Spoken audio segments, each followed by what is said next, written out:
မင်္ဂလာပါ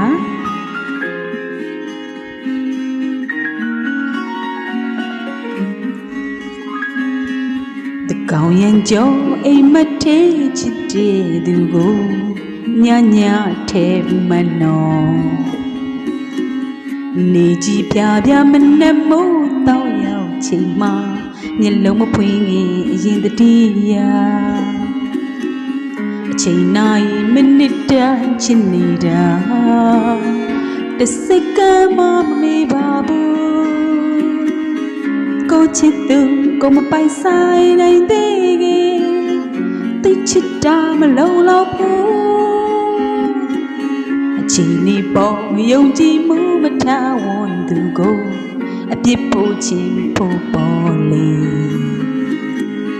သိကြရဲဆိုတာလေတစ်ခါတလေကြာရင်